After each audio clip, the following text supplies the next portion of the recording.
हरि ओम श्री गणेशाय नमः। ओम ऐं ह्रीं क्लीं चामुंडाय विच्च। श्रीमद् देवी भागवत महात्म्य। ऋषिगण तथा सूत जी का संवाद। देवी भागवत की महिमा।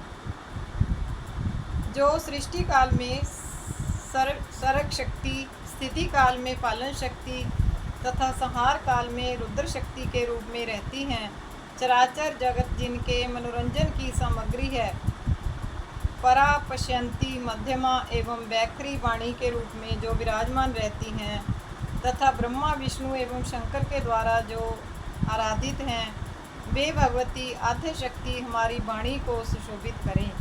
भगवान नारायण, नरश्रेष्ठ अर्जुन, भगवती सरस्वती एवं महाभाग व्यास जी को प्रणाम करके इस देवी भागवत नामक विजय गाथा का उच्चारण करना चाहिए।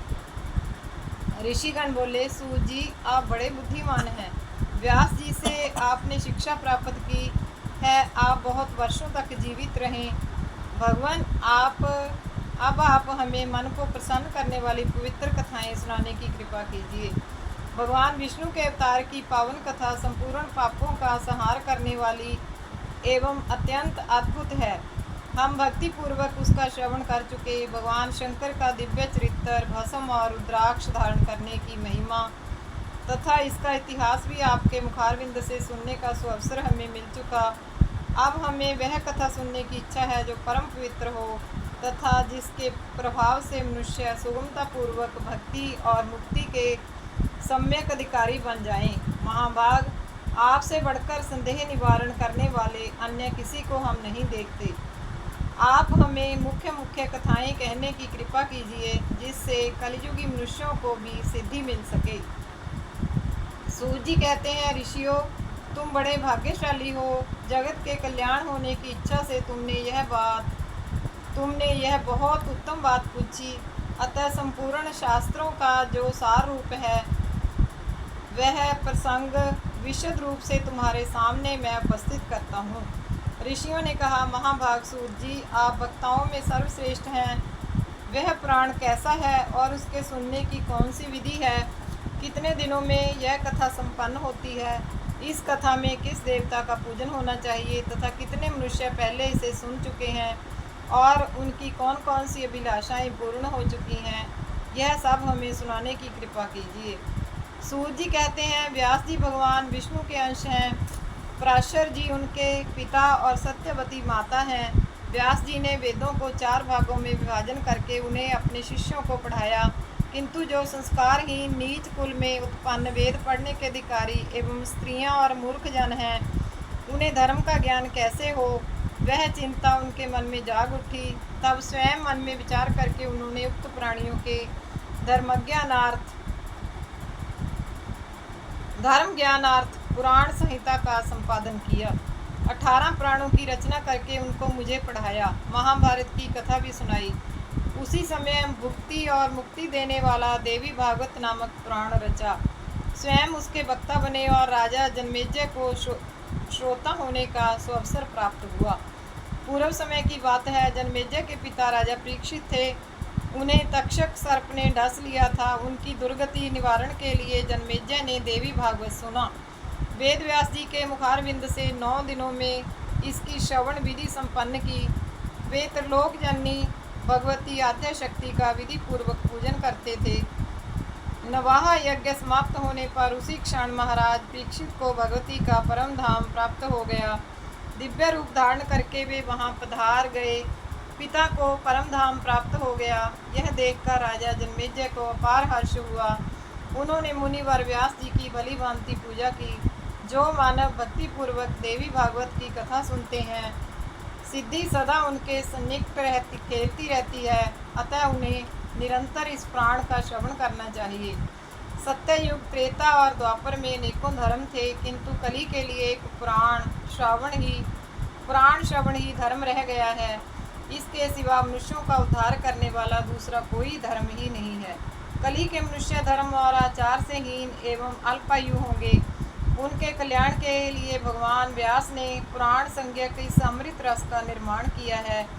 इस देवी भागवत के श्रवण में मास और दिवस का कोई खास नियम नहीं है।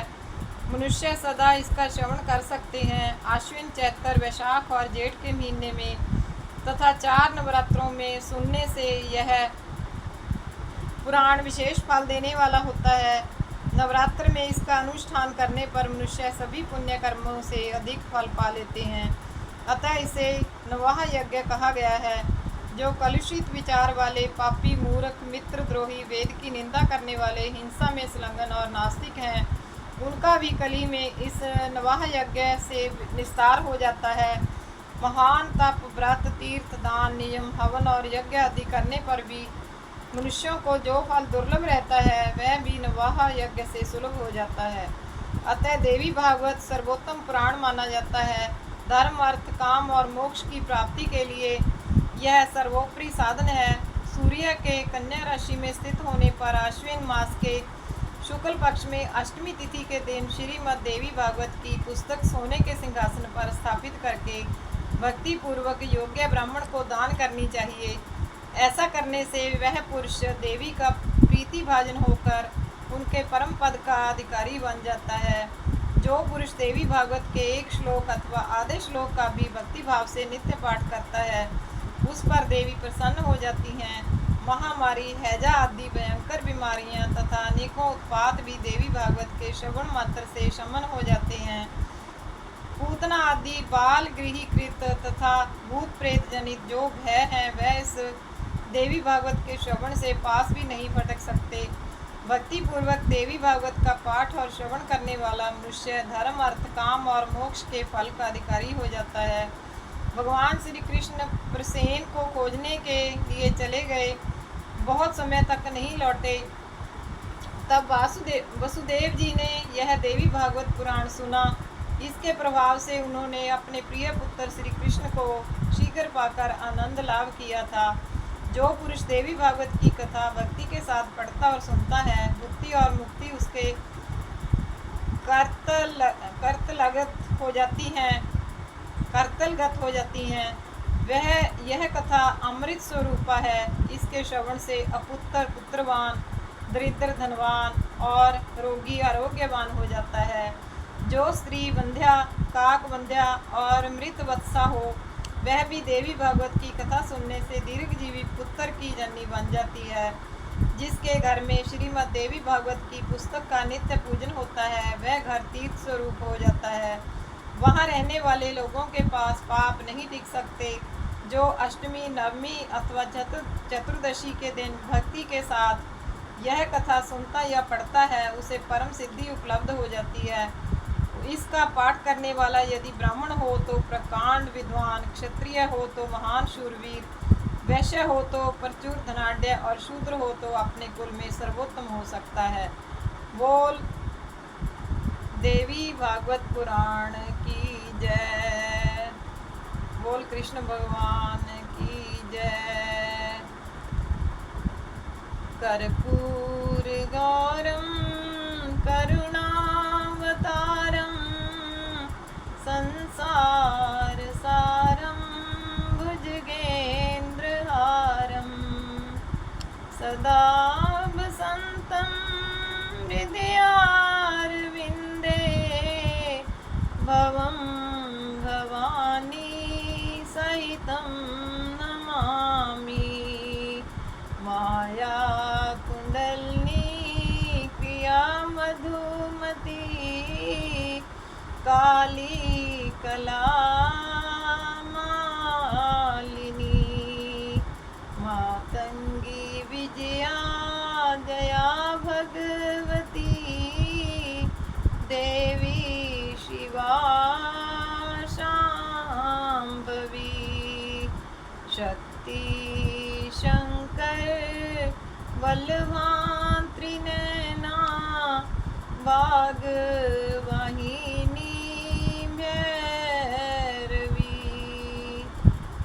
काली त्रिपुरा पुरा भगवती माता कुमारीश्वरी